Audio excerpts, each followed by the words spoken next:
प्रधानमन्त्री केपी शर्मा ओलीको कदमलाई असंवैधानिक कदम हो भनेर ढक्क उभिएर बसेको थियो भनेर भन्न पाउँछ। तर भन्न पाउने हक र अधिकारलाई हाम्रै केही साथीहरूले अल्मलाइदिनु भएको छ कि लड्डु कांग्रेसहरू मैदानमा आउनु भएको छ। यो हातमा पनि लड्डु, त्यो हातमा पनि लड्डु। लड्डु कांग्रेसहरूको कारणले गर्दा आज कांग्रेसमाथि नै प्रश्न उठेको छ। यो प्रश्नलाई पनि भोलि उठ्न नसक्ने गरिकन थेचारेर हामी अगाडि बढ्नुपर्नेछ। जब यो संविधानले तपाईलाई विघटन गर्न दिएन अनि त्यो बेलामा भारतको संविधानले यसो भन्छ, बेलायतको संविधानले यसो भन्छ, त्यसो भए भारत जानुस्, त्यसो भए बेलायत जानुस्। यो नेपाल हो श्रीमान, यहाँ नेपालको संविधान लाग्छ र नेपालको संविधानमा बहुमत प्राप्त प्रधानमन्त्रीले संसद विघटन गर्न पाउने कुरा लेखिएको छैन। बहुमत प्राप्त प्रधानमन्त्रीले सरकार चलाउन मन नलाग्यो भने के गर्ने? हामीले श्रीमानलाई भनेका छौं, त्यसो भए बहुमत प्राप्त प्रधानमन्त्री खुरुक्क घर जाने, घर बस्न मन नलागे वन जाने। त्यो भन्दा बाहेक यो संविधानले बाटो देखाउँदैन। चुनाव जित्ने कुरा एउटा राजनीतिक दलले सोच्नु हुँदैन होइन। तर के एउटा चुनाव जित्ने वा हार्ने कुरा मात्रैका निम्ति नेपाली कांग्रेस पार्टी बनेको? आज खेल मैदानमा जाँदै गर्दा अर्कोपट्टिको मैदानमा भएका खेलाडीहरू आफै एकअर्कालाई हान्दैछन्, आफै एकअर्कालाई हान्दै गर्दा कोही लडेका छन्, ढलेका छन्। गोल हान्न सजिलो हुन्छ भन्ने तपाईलाई पनि लागेको छ, मलाई पनि लागेको छ। तर गोल हान्न सजिलो हुन्छ भन्ने लाग्दै गर्दा यति त ध्यान पुर्याउँ, खेल मैदान रहेन गोल हान्नुला। खेल मैदानै रहेन भने गोल कहाँ गएर हान्ने हो? अनि त्यो खेल मैदान राख्ने पद्धतिका निम्ति लडेर आएको कांग्रेस होइन यो। असंवैधानिक केपी ओलीको कदम मुर्दाबाद पार्टीको नारा यही हो। यो भन्दा दायाँ बायाँ न नेपाली कांग्रेसको निर्णय छ न कसैले निर्णय गराउन पाउँछ। पहिलो संविधान सभाबाट संविधान बनेको भए आज नेपालमा संसदीय व्यवस्था रहने संविधानै बन्दैन थियो। त्यो यात्रा पार गरेर हामीहरू दोस्रो संविधान सभामा आयौं। एउटा व्यवस्था कसैले देखाइदियोस्, एउटा अभ्यास देखाइदियोस् जहाँ संसदमा समस्या नरहिकन संसद विघटन भएको होस्। भएको छैन, कोही पनि हुँदैन। हाम्रोमा त पाइँदैन, पाइने ठाउँमा पनि हुँदैन। राजद्रोहको मुद्दा लागेको थियो मलाई। यही अगाडिपट्टि नागरिक आन्दोलन भएको थियो। देवेन्द्रराज पाण्डे र कृष्ण पहाडीले नेतृत्व गर्नुभएको नागरिक आन्दोलनमा यहाँ नारा लगाएको बहानामा राजद्रोहको मुद्दा लागेर हिरासतमा थिए। ममाथिको मुद्दामाथि बहस चलिरहेको थियो विशेष अदालतमा। विशेष अदालतमा बहस चल्दै गर्दा थुप्रै युवा साथीहरू अदालतमा आउनुभयो। अदालतको परिसरमा छिर्नुभयो। तलबाट नारा लाग्न थाल्यो, ज्ञाने चोर देश छोड। र त्यही बेलामा मेरो पक्षमा बहस गर्दै गरेका वकिलहरूले भन्नुभयो, श्रीमान एकछिन अदालतमा मौनता चाहन्छु। श्रीमान एकछिन कोही नबोल्दिनुस्। कोही बोलेनन्। भित्र युवाहरू भित्रै पसे, नारा लगाउँदै गए, अझ स्वर ठुल्ठुलो हुँदै गयो। अनि मेरो पक्षको वकिलहरूले भन्नुभयो, श्रीमान मेरो पक्षलाई आज जुन आरोप लागेको छ त्यो आरोपको आधारमा तपाईले आज यसलाई राजद्रोही भन्ने हो भने ती राजद्रोहीहरू त अदालतमा आइसके। यी सबलाई राजद्रोही तपाईले भन्नुपर्छ। अब कतिलाई राजद्रोही भन्नुहुन्छ भनेर भनेको म सम्झन्छु। आज संविधानमा नलेखिएको संसद विघटन गरेको कुरा गलत हो भनेर कसैले भन्दै गर्दा, नेपालको प्रधानमन्त्रीले विधिको शासनमा विश्वास गर्नुहुन्न, सेटिङको शासनमा विश्वास गर्नुहुन्छ भनेर कसैले भन्दै गर्दा अदालतको अपहेलनाको मुद्दा लाग्छ भने अपहेलनाको मुद्दा हामी सबलाई लगाइयो श्रीमान। हामी सबैले त्यो मुद्दा खेप्न तयार छौं। न्यायको पक्षमा बोल्दै गर्दा अदालतको अपमान हुँदैन। हामी अदालतको मान बढाउन चाहन्छौं, अदालतको शान बढाउन चाहन्छौं। सर्वोच्च अदालत भन्ने नाम संविधानले दिएको। समाजको आवाज.com। इस कार्यक्रमका श्रद्धेय सभाध्यक्ष महोदय, कार्यक्रमका प्रमुख अतिथि नेपाली कांग्रेसका वरिष्ठ नेता पूर्व महामन्त्री आदरणीय कृष्ण प्रसाद सिटौलाज्यू, नेपाली कांग्रेसका केन्द्रीय सदस्य आदरणीय उमाकान्त चौधरीज्यू, आदरणीय प्रदीप पौडेलज्यू, माननीय भीमसेन दास प्रधानज्यू, पार्टीको अन्य विभिन्न जिम्मेवारी निर्वाह गरिराख्नुभएका नेतागण, उपस्थित सम्पूर्ण साथीहरू, यहाँहरू सबैलाई हार्दिक अभिवादन। जय नेपाल।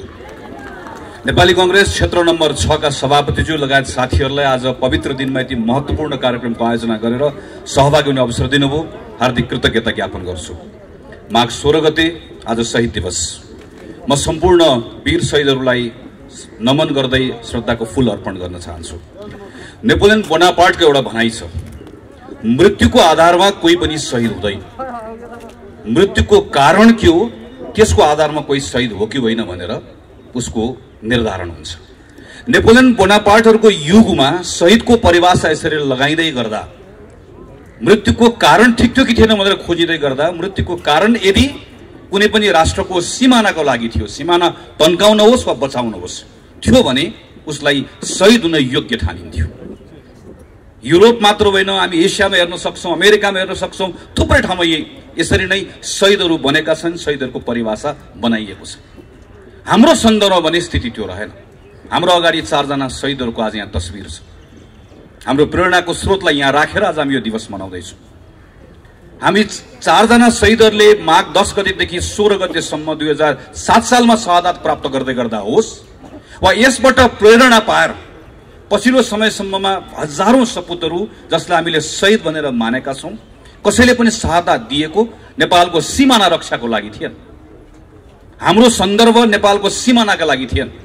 हामीसँग सीमाना थियो, तर त्यो सीमानाभित्र शासन गर्नेले तपाईं र मेरो सान मान सम्मान खोसेकोले त्यही सीमानाभित्र हाम्रो सम्मानको लागि हाम्रा सपुतहरूले आफ्नो जीवन शहादत गरे, जसलाई आज हामी शहीद भनेर भन्दछौं। पञ्चायतमा शहादत प्राप्त गर्ने होस् वा माओवादीको युद्धको बेलामा शहादत प्राप्त गर्ने होस्, सबै शहादत तपाईं र मेरो सम्मानको लागि थियो, तपाईं र मेरो शानको लागि थियो, तपाईं र मेरो उज्यालोका निम्ति थियो। थोरैलाई उज्यालो भएर पुग्दैन, उज्यालो सबैलाई चाहिन्छ भन्नका निम्ति थियो। तपाईं र मेरो स्वतन्त्रताको लागि थियो, तपाईं र मेरो समानताका लागि थियो। शहीद गंगालाल, धर्मभक्त दशरथचन्द्र शुक्रराज त्यो दिन झुन्डिन वा गोली खान तयार नभएको भए आज रत्न पार्कमा न यो मञ्च बन्थ्यो, न तल तपाईँ बसेर थप्पडी बजाउन पाउनुहुन्थ्यो। तपाईँ र म आज उभिन पाएका छौं भने यस्ता सयौं सपुतहरूको रगतले त्यो आधार दिएको छ, त्यो प्रेरणा दिएको छ। 2007 सालमा आएको परिवर्तन पश्चात केही वर्षको संक्रमण पछाडि जब 2015 सालमा निर्वाचन भयो, त्यो निर्वाचन पछाडि जतिखेर पहिलो जननिर्वाचित सरकार बन्यो, त्यो सरकारले आफ्नो कार्यकाल पूरा गर्न पाएको भए, दरबारले अनावश्यक महत्वाकांक्षा नराखेको भए आज सायद नेपालमा संवैधानिक राजतन्त्र पनि रहन्थ्यो होला। आज हामीसँग 60 वर्षको संसदीय प्रजातन्त्रको इतिहास हुन्थ्यो। त्यो गरिबिलो इतिहास मात्र हुँदैन थियो, हामीसँग बलियो लोकतान्त्रिक चेतना हुन्थ्यो, संस्कार हुन्थ्यो र संस्थाहरू हुन्थ्यो। हामीसँग भरपर्ने अदालत हुन्थ्यो, हामीसँग राम्रा विश्वविद्यालयहरू हुन्थ्यो होला, हामीसँग लोकतान्त्रिक चेतना पनि हुन्थ्यो, त्यसलाई बोक्ने संस्थाहरू पनि हुन्थ्यो। दरबारको महत्वाकांक्षाले 30 वर्ष खेर गयो। अहिले पनि कहिलेकाहीँ साथीहरू कहीँ आएको युवाहरू घुमेको देख्छु, राजा आऊ देश बचाऊ, राजा आऊ देश बचाऊ भनेर भनेको देख्छु। 30 वर्ष दरबारले यही ठाउँबाट एकल शासन गर्ने मौका पायो। दरबारका विरुद्ध जो बोल्थ्यो उसलाई अराष्ट्रिय करार गरिन्थ्यो। हाम्रा कैयन साथीहरू मारिए। प्रतिपक्षविहीन राजनीति, 30 वर्षको स्थिरता, तर 30 वर्षपछि नेपालको अवस्था के रह्यो? नेपाल 2046 सालमा जनआन्दोलन हुँदै गर्दा नेपाल संसारकै सबैभन्दा गरिब देशमध्ये, संसारकै सबैभन्दा बढी विदेशी ऋण बोकेको देशमध्येको एउटा देश थियो। तब न जनता सडकमा ओर्लिए, तब न फेरि परिवर्तनको उद्घोष भयो। 46 साल पछाडि फेरि एउटा अवसर नेपालले पायो। गल्ती हामीले पनि गर्यौं, हामी पनि चुक्यौं। दरबारको फेरि षड्यन्त्र, माओवादीको अनावश्यक युद्धको दुस्साहस, यसले फेरि अर्को 10 वर्ष खेर गयो। 60-62 सालको आन्दोलन, त्यो आन्दोलनबाट आएको परिवर्तन, त्यसको व्यवस्थापन गर्न अर्को 10 वर्ष लाग्यो। र यत्रो लामो आरोह अवरोह पछाडि हामीले एउटा संविधान निर्माण गर्यौं। संविधान भनेको एउटा निर्जीव दस्तावेज मात्र होइन। अघि भीमसेन सरले संविधान देखाउनु भयो। यो संविधानमा हामी 600 मानिसले काम गरेका छौं हो। यो संविधान यो जनआन्दोलनसँग जोडिएको छ हो, तर यो संविधान त्यो जनआन्दोलनसँग मात्र जोडिएको छैन। यो संविधान यो 4 शहीदसँग पनि जोडिएको छ। यो संविधान तपाईं हामीले नचिनेका अरू सयौं शहीदहरूसँग जोडिएको छ। किनकि स्वतन्त्रता र समानताको, मैले अघि पनि भने सीमानाको लागि होइन, तपाईं र मेरो सीमानाभित्र तपाईं र मेरो सम्मानका लागि, तपाईं र मेरो स्वतन्त्रता र समानताका लागि कयौं साथीहरू हाँसी हाँसी बलिवेदीमा चढे। त्यो लामो आरोह अवरोह पछाडि हामी अन्तिममा एउटा निष्कर्षमा पुग्यौं। त्यो निष्कर्षलाई दस्तावेजीकरण गर्यौं र हामीले एउटा संविधान निर्माण गर्यौं। यही संविधानमा टेकेर योभन्दा अगाडिको यात्रा अगाडि लिएर जाने हामीले उद्घोष पनि गर्यौं। त्यसैले यो संविधानलाई राम्रोसँग तपाईले निहालेर हेर्नुभयो भने त्यहाँ मृत अक्षर मात्र होइन, त्यहाँ तपाईले कहीँ कहीँ स्पन्दनहरू सुन्नुहुन्छ, शहीदहरूको आवाज सुन्नुहुन्छ, स्वतन्त्रताको लागि गरिएका ती आन्दोलनका चापहरू तपाईले त्यहाँ सुन्न सक्नुहुन्छ। त्यसैले आज त्यस कारणले गर्दा हामीहरू भनिरहेका छौँ यो संसदको विघटन होइन, यो संविधानको विघटन। प्रधानमन्त्री केपी शर्मा ओलीले यो संविधानमा टेकेर घर बनाउने मौका पाउनुभयो। संविधान हामी सबैले हालेको जग हो, त्यो जगमा टेकेर घर बनाउनका निम्ति मौका पाउनुभयो। म त हेड मिस्त्री हो, मिस्त्रीहरूको नायक। मलाई 5 वर्षको निम्ति जिम्मा दिइयो, हातमा अस्त्र पनि दिइयो, तर शास्त्र नपढेकोले अस्त्र चलाउन जानेन, ढङ्ग पुर्याएन, घर बनाउन जानेन, घर बनाउन सकेन। घर बनाउन नजानेर घर बनाउन नसक्नेले मैले घर बनाउन सकिन, घर बनाउन जानिन भन्नुपर्नेमा दिएको अस्त्रको दुरुपयोग गरेर त्यही जगमा हान्न थाल्यो, त्यही जग भत्काउन थाल्यो। अनि वरिपरि रहेका आसेपासेहरू धुपौरेहरूले प्रभु तपाईँले गल्ती गर्नुभयो, तपाईँलाई जिम्मा त घर बनाउन दिएको, तपाईँलाई दिएको घनले तपाईँले यसलाई इट्टा फोडेर माथि पर्खाल लगाउनु होला भन्न ठानेको, तपाईँले जग भत्काउन थाल्यो भन्नुपर्ने ठाउँमा धुपौरे हेर्नुहोस् त देशभरि प्रधानमन्त्री हिँड्नु भएको छ, क्या बात, क्या भत्काउनु भयो भनेर वरिपरि भएको तपाईँ हेर्नुहुन्छ, थरीथरीका देख्नुहुन्छ। अनि प्रधानमन्त्रीलाई के लागिरहेको छ भने जसरी मेरो वरिपरि हिँड्नेहरूले मैले गरेको कदमको प्रशंसा गरिरहेका छन्, यसै गरिकन जनताले प्रशंसा गरिरहेका छन्। क्षमा गर्नुहोला प्रधानमन्त्रीजी, तपाईँ नेपाली जनताको अवमूल्यन गर्दै हुनुहुन्छ, अहिलेको युगको अवमूल्यन गर्दै हुनुहुन्छ। केही वर्ष पछाडि जब तपाईँ इतिहास बन्नुहुन्छ त्यो बेलामा नेपाली जनताले तपाईँलाई कसरी सम्झनेछन् एकपटक आज राति बालुवाटारमा सुत्दै गर्दा आँखा चिम्म गरेर एकपटक सोच्नुहोस् तपाईँलाई कसरी सम्झनेछ। तपाईँलाई नेपाली जनताले यत्रो 50औं वर्षको आरोह अवरोह पछाडि एउटा संविधान निर्माण गरेर नयाँ युगको सुरुवात गर्ने मौका पाएको, अभूतपूर्व अवसर पाएको एउटा प्रधानमन्त्री जसको सनकको कारणले गर्दा सिङ्गो देशलाई दुर्घटनामा पुर्याइदिने एउटा पात्रको रूपमा तपाईँलाई सम्झनेछ। तपाईँलाई नेपाली जनताले केही पनि थाहा नभएको तर मलाई थाहा छैन भन्ने थाहा नभएको एउटा अयोग्य पात्रको रूपमा तपाईँलाई सम्झनेछ। तपाईँलाई नेपाली जनताले सिङ्गो संविधानलाई विघटन गर्ने एउटा पात्रको रूपमा सम्झनेछ। तपाईँलाई नेपाली जनताले जनताको मतको अपमान गर्ने एउटा पात्रको रूपमा सम्झनेछ। नेपालको इतिहासको पानाहरू लेख्दै गर्दा जनताको अधिकारको लागि लड्ने पात्रहरूको पानामा प्रधानमन्त्री केपी शर्मा ओलीको नाम लेखिने छैन। तपाईँलाई कसैले पनि त्यो पाना पल्टाएर त्यहाँभित्र तपाईँको नाम खोजे भने कसैले भेट्ने छैन। तपाईँको नाम कहाँ लेखिनेछ? तपाईँको नाम नेपाली जनताको अधिकार खोज्ने शासकहरूको पंक्तिमा लेखिनेछ।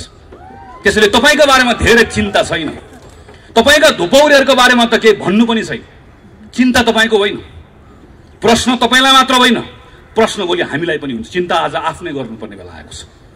त्यो बेलामा इतिहासले हामीलाई पनि प्रश्न गर्नेछ। त्यो बेलामा नेपाली कांग्रेस के गरिरहेको थियो भनेर प्रश्न गर्नेछ। त्यो बेलामा नेपाली कांग्रेसले भन्न पाउँछ प्रधानमन्त्री केपी शर्मा ओलीको कदमलाई असंवैधानिक कदम हो भनेर ढक्क उभिएर बसेको थियो भनेर भन्न पाउँछ। तर भन्न पाउने हक र अधिकारलाई हाम्रै केही साथीहरूले अल्मलाइदिनु भएको छ कि लड्डु कांग्रेसहरू मैदानमा आउनु भएको छ। यो हातमा पनि लड्डु, त्यो हातमा पनि लड्डु। लड्डु कांग्रेसहरूको कारणले गर्दा आज कांग्रेसमाथि नै प्रश्न उठेको छ। यो प्रश्नलाई पनि भोलि उठ्न नसक्ने गरिकन ठेचारेर हामी अगाडि बढ्नुपर्नेछ। यो नेपाली कांग्रेस पार्टी हो जसको नेता बीपी कोइरालाले मोहन शमशेरको अगाडि उभिएर भन्नुभयो, जतिखेर मोहन शमशेरले भने तिमी बाहुनको छोरा भएर गद्दीमाथि आँखा लगाउने, बीपी कोइरालाले उभिएर भन्नुभयो महाराज पूर्वमा लेखेर शासन गर्ने दिन गए। त्यो पार्टीको कार्यकर्ता हो हामी। 30 वर्ष पञ्चायतमा दुर्गानन्द झादेखि योगेन्द्रमान शेरचनसम्म एकचोटि निवेदन लेखेको भए, एकचोटि लेखेको भए मन्त्री प्रधानमन्त्री हुन पाउँथे। झुन्डिए, गोली खाए, मन्त्री प्रधानमन्त्री बन्न कोही पनि तयार भएन। एउटा चुनावको हिसाब किताब गरेर बस्छौँ हामी। चुनाव जित्ने कुरा एउटा राजनीतिक दलले सोच्नु हुँदैन होइन। तर के एउटा चुनाव जित्ने वा हार्ने कुरा मात्रैका निम्ति नेपाली कांग्रेस पार्टी बनेको? आज खेल मैदानमा जाँदै गर्दा अर्कोपट्टिको मैदानमा भएका खेलाडीहरू आफै एकअर्कालाई हान्दैछ। आफै एकअर्कालाई हान्दै गर्दा कोही लडेका छन्, ढलेका छन्। गोल हान्न सजिलो हुन्छ भन्ने तपाईँलाई पनि लागेको छ, मलाई पनि लागेको छ। तर गोल हान्न सजिलो हुन्छ भन्ने लाग्दै गर्दा यति त ध्यान पुर्याउँ। खेल मैदान रहेन गोल हानौला, खेल मैदानै रहेन भने गोल कहाँ गएर हान्ने हो? अनि त्यो खेल मैदान राख्ने पद्धतिका निम्ति लडेर आएको काङ्ग्रेस होइन यो। त्यसैले आजको दिन नेपाली काङ्ग्रेसको प्रत्येक साथीले आफैलाई प्रश्न गर्नुपर्छ, यदि कोही अलमलमा छ भने तपाईँ निर्वाचनको पक्षमा कि संसद पुनर्स्थापनाको पक्षमा? गलत प्रश्न। तपाईँ संविधानको पक्षमा हो कि होइन? प्रश्न यो। तपाईँ संविधानको पक्षमा हो भने तपाईँ जनताको पक्षमा हो कि होइन? तपाईँ न्यायको पक्षमा हो कि होइन? तपाईँ आज न्यायको पक्षमा हो कि अन्यायको पक्षमा हो? तपाईँ आज संविधान र जनताको पक्षमा हो कि यो संविधानलाई विघटन गर्ने तत्त्वहरूको पक्षमा हो? प्रश्न यो। यो प्रश्नमा नेपाली कांग्रेस पार्टीले स्पष्ट निर्णय गरेर आफूलाई उभ्याएको छ। यो निर्णयलाई आजको दिनमा कतिपय ठाउँमा साथीहरू अल्मलिनु भएको छ, कतिपय अभिव्यक्तिहरूले अल्मलिनु भएको छ। म तमाम साथीहरूलाई आग्रह गर्छु, पार्टीको जुनसुकै तहको नेता होस्, पार्टीको निर्णयले बाँधिएको छ र पार्टीको निर्णय यही हो। पुष 5 गते प्रधानमन्त्री केपी शर्मा ओलीले गर्नुभएको काम असंवैधानिक हो। असंवैधानिक केपी ओलीको कदम मुर्दाबाद पार्टीको नारा यही हो। यो भन्दा दायाँ बायाँ न नेपाली कांग्रेसको निर्णय छ न कसैले निर्णय गराउन पाउँछ। प्रश्न कांग्रेसलाई मात्र होइन, प्रश्न अदालतलाई पनि आउँछ। के साथीहरू के भन्नुहुन्छ भने अदालतको बारेमा बोल्नु हुँदैन। म फेरि भन्छु, बीपी कोइरालाको पार्टीको कार्यकर्ता हो हामीहरू र यही बीपी कोइराला हो जसले सर्वोच्च अदालततर्फ हेरेर भन्नुभयो, यो अदालत हो श्रीमान, न्यायको 4 किल्लाभित्र न्यायको हत्या नहोस्, दायाँ नहेर्नुहोस्, बायाँ नहेर्नुहोस्, वर नहेर्नुहोस्, पर नहेर्नुहोस्, न्याय गर्नुहोस्, विवेक पुर्याउनुहोस्। अदालततर्फ हेरेर पञ्चायतको बेलामा फाँसी मुद्दा लागेको बेलामा बोलेका बीपीका कार्यकर्ताहरू आज रामशाह पद देखेर पर भागेर अदालतको बारेमा बोल्दैनौ भनेर भन्छ भने ती कायरहरू मात्र हुन सक्दछ। अदालतको बारेमा कांग्रेसले बोल्दैन भन्ने भ्रम नराखौं। अदालतमा भइरहेको विषयका बारेमा कांग्रेस त बोलिसक्यो र कांग्रेस बोलेर भनिसक्यो पुष 5 गतेको कदम असंवैधानिक हो। अब अदालतले यो भन्दा दायाँ बायाँ फैसला गर्दैन भन्ने हाम्रो विश्वास हो। अदालतले गर्न सक्दैन, अदालतले गर्नु हुँदैन भन्ने हाम्रो मान्यता हो। अदालत प्रतिको प्रचुर विश्वास हो र विश्वासको आधार छ। अघि साथीहरूले चर्चा गरिसक्नु भयो। यही संविधान सभामा हामीहरू काम गर्दै गर्दा आदरणीय नेता कृष्णप्रसाद सिटौलाको नेतृत्वमा मस्यौदा समितिभित्र काम गर्दै गर्दा त्यही संविधान सभाबाट लेखिने संविधानमा भएको नेपालका कम्युनिस्ट पार्टीका साथीहरूको प्रस्ताव थियो अदालतलाई संसद मातहत राख्नुपर्छ। प्रस्ताव थियो एउटा संसदीय समितिले अदालतलाई हेर्नुपर्छ। हामीले भने हुँदैन, अदालतको स्वतन्त्रताको पक्षमा हामी रोप्यौं। यही संसदले अदालतको सम्मान राख्यो। अब हामी चाहन्छौं अदालतले संसदको सम्मान राखोस्। श्रीमानहरूलाई हामीहरू भन्न चाहन्छौं, तपाईहरू संविधान पल्टाएर हेरिराख्नु भएको छ, हेर्ने त्यही नै हो। संविधानको अक्षरहरू पढिराख्नु भएको छ, धाराहरू पढिराख्नु भएको छ, पढ्ने त्यही नै हो।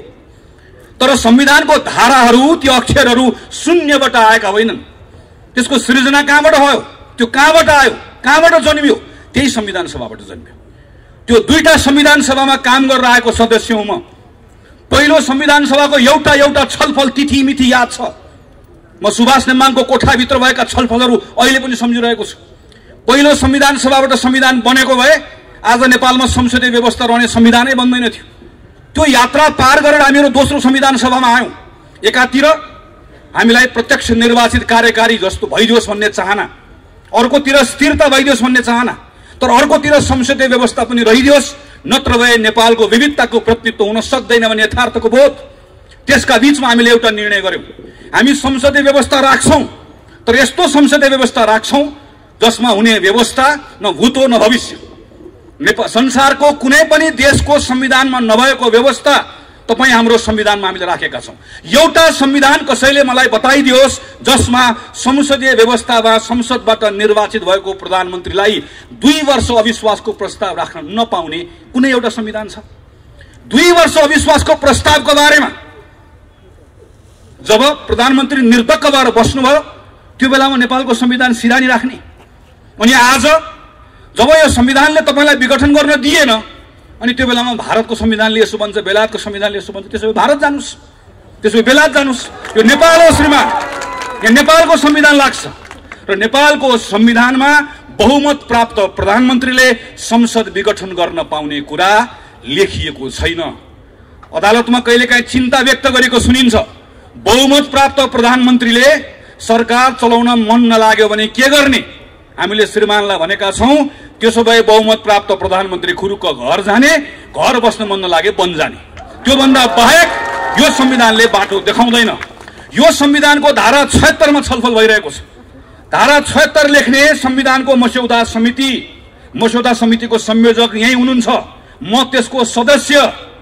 सम्माननीय अदालतका श्रीमानहरूलाई हामी भन्न चाहन्छौं, हामी जनताका प्रतिनिधि हौं। नजानेर नबुझेर धारा 1, 2, 3, 4, 5, 6, 7 लेखेको होइन।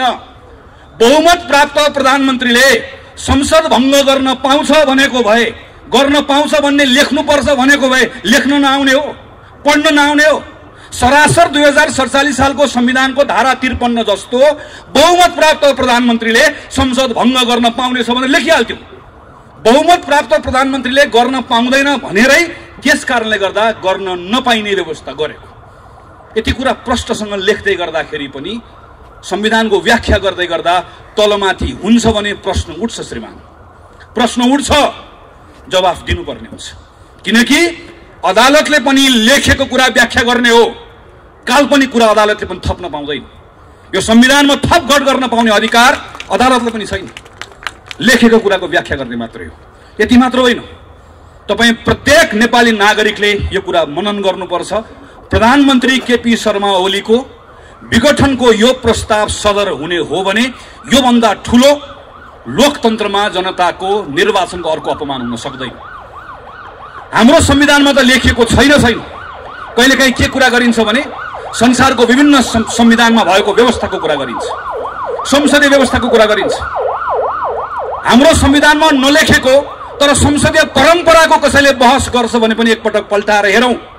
एउटा संसद विघटन गरेको घटना कसैले मलाई बताइदियोस् जहाँको प्रधानमन्त्रीले के भन्छ भने यो संसदमा सम्पूर्ण रूपमा मेरो बहुमत थियो, संसदमा मलाई केही पनि समस्या भएको थिएन, तर राति सुतेको बिहान उठ्दै गर्दा भङ्ग गर्न मन लाग्यो, मैले भङ्ग गरिदिएँ। प्रधानमन्त्रीको पत्रले योभन्दा अरू केही भन्छ? तपाईले पत्र पढ्नु भएको छ एकपटक? प्रधानमन्त्री के भन्नुहुन्छ भने मलाई 2/3 बहुमत चाहियो, त्यस कारणले गर्दा मैले संसद भङ्ग गरिदिएँ। अब 2/3 बहुमत दिनुस्। त्यसपछि प्रधानमन्त्री के भन्नुहुन्छ भने 2/3 पुगेन, सम्पूर्ण चाहियो भन्नुहुन्छ।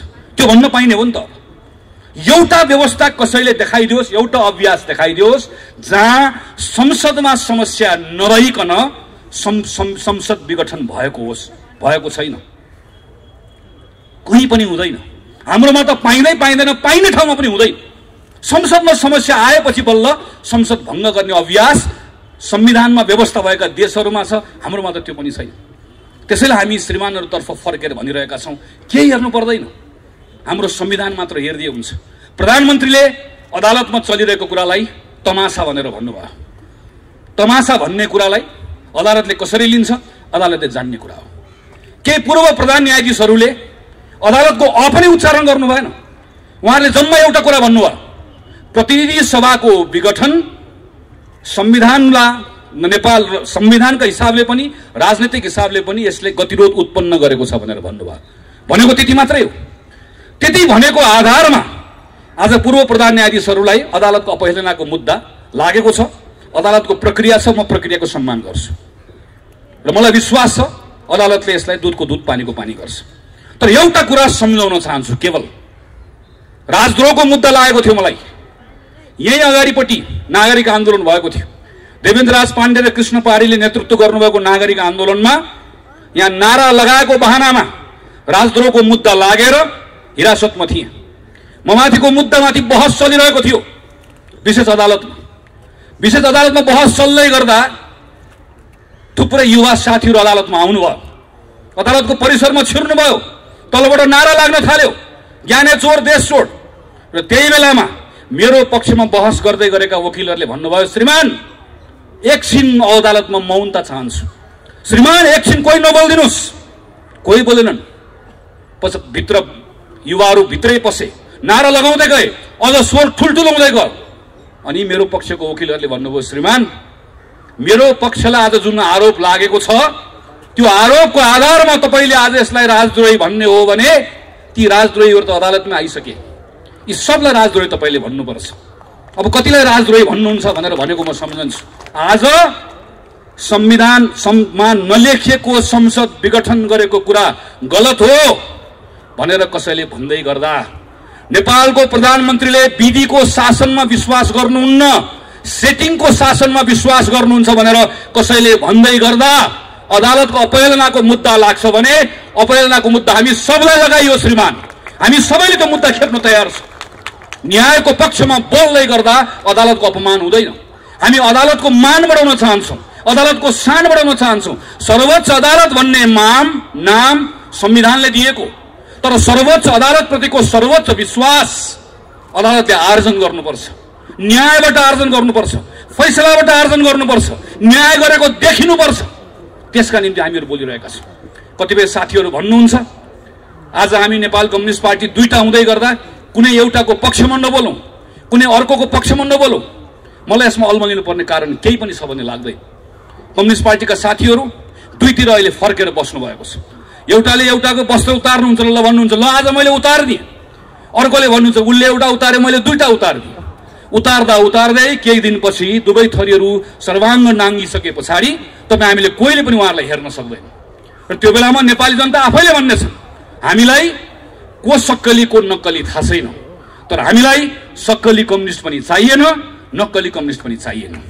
हामीलाई तातेको कम्युनिस्ट पनि चाहिएन, हामीलाई सेलाएको कम्युनिस्ट पनि चाहिएन। हामीलाई गड्याङ गुडुङ गर्दै आउने उत्तौलो खरे जस्तो कम्युनिस्ट पनि चाहिएन। हामीलाई जमेर गनाएको पोखरी जस्तो गनाएको कम्युनिस्ट पनि चाहिएन। हामीलाई यो पनि चाहिएन, हामीलाई त्यो पनि चाहिएन। नेपाली जनता आफैले भन्नेछन्। हामी यहाँ छौँ भनेर लेखेर बस्नुभएका साथीहरूलाई नेपाली जनता आफैले प्रश्न गरिरहेका छन्।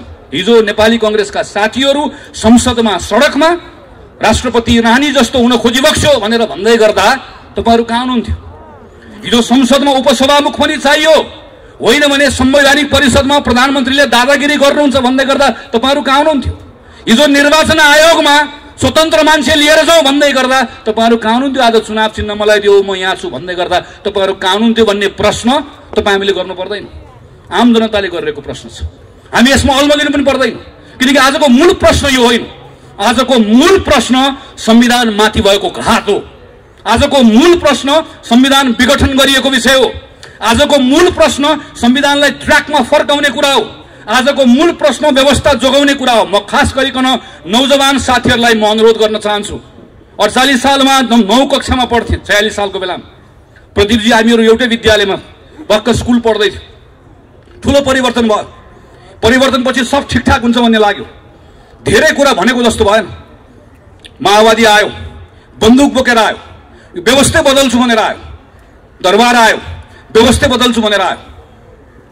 त्यो बेलाका युवाहरूको त्यो क्षणिक आवेगमा, क्षणिक नैराश्यतालाई त्यसको दुरुपयोग गरेर अनेकन शक्तिहरू आयो। तर त्यसले हाम्रो पुस्ता खायो, हाम्रो एउटा जेनेरेसन गयो। यो बेलामा तपाईँको रिस पार्टीसँग हुन सक्छ, तपाईँको रिस नेतासँग हुन सक्छ। रिस उठ्यो पार्टी फेरिदिनुहोस्, रिस उठ्यो नेता बदल्नुहोस्, तर पद्धति बदल्ने कुरामा साथ कसैले पनि नदिनुहोस्। यो पद्धति बदल्ने भत्काउने कुरा फेरि एकपटक सुरु भयो भने अर्को 20 वर्ष जान्छ। लेखेर राख्नुहोस्, गनेर राख्नुहोस्। तपाईँलाई मन परेन मूर्ख शासक बदलिदिनुहोस्, तर मूर्ख शासकको हुकुमले चल्ने पद्धतिले नेपालको हित हुँदो रहेनछ भन्ने कुरा इतिहासले बताएको छ, पटक पटक प्रमाणित भएको छ। त्यसैले यो बेलामा कोही प्रतिको माया राख्नु पर्दैन, कोही प्रतिको दुराग्रह पनि राख्नु पर्दैन। तपाईँ काङ्ग्रेस हुनै पर्दैन। काङ्ग्रेस हुने, काङ्ग्रेसलाई मत हाल्ने कुरा आउँछ त्यो दिन गर्नु होला। यो पटक तपाईँ एउटा नेपाली नागरिक भएर सोच्ने हो। तपाईँले यो पटक तपाईँले नेपालको भविष्यका बारेमा सोच्ने हो। यो बेलामा तपाईँ बोल्ने जसरी गङ्गालाल 22 वर्षको उमेरमा एउटा युवक भोलि गएर तपाईँ र मैले उज्यालो देख्न पाउला कि नपाउला भनेर बोले मात्र होइन गोली खाए। तपाईँ आज तपाईका लागि, तपाईको भविष्यका लागि, हाम्रो देशका लागि, हाम्रो भविष्यका लागि बोल्न तयार हो कि होइन? बाहिर मैदानमा आउन तयार हो कि होइन? त्यसैले म एउटै कुरा भनेर आग्रह गरेर टुङ्ग्याउन चाहन्छु। विनोद विक्रम केसी, कवि विनोद विक्रम केसीको कवितालाई थोरै मैले आफ्नो हिसाबले बनाएको छु। टाउकोमा लाठी खान तयार रहनुहोस्, टाउकोमा लाठी खान तयार रहनुहोस्, ढाडमा बुट खान तयार राख्नुहोस्। टाउकोमा लाठी खान तयार रहनुस्, ढाडमा बुट खान तयार रहनुस्, छातीमा गोली खान तयार रहनुस्, मस्तिष्कलाई जेलको हावा खान तयार राख्नुस्, मनलाई मृत्युलाई मही खानको लागि तयार राख्नुस्, मनलाई मृत्युलाई मही खानको लागि तयार राख्नुस्। नत्र तानाशाहसँग हार खाएर इतिहासको गाली खान तयार रहनुस्। इतिहासको गाली खाने हो वा लड्ने हो आफ्नो हकका लागि, आफ्नो अधिकारका लागि। आज शहीद दिवसमा त्यही भएर मैदानमा आएको। संकल्प गर्ने हो कि होइन, बोल्ने हो कि होइन, लड्ने हो कि होइन, डट्ने हो कि होइन, त्यही साहसका साथ, संकल्पका साथ देशभरिका साथीहरू उठ्नुहुन्छ भन्ने विश्वास गर्दै मेरो कुरा टुङ्ग्याउँछु। धन्यवाद, नमस्कार, जय नेपाल। समाजको आवाज.com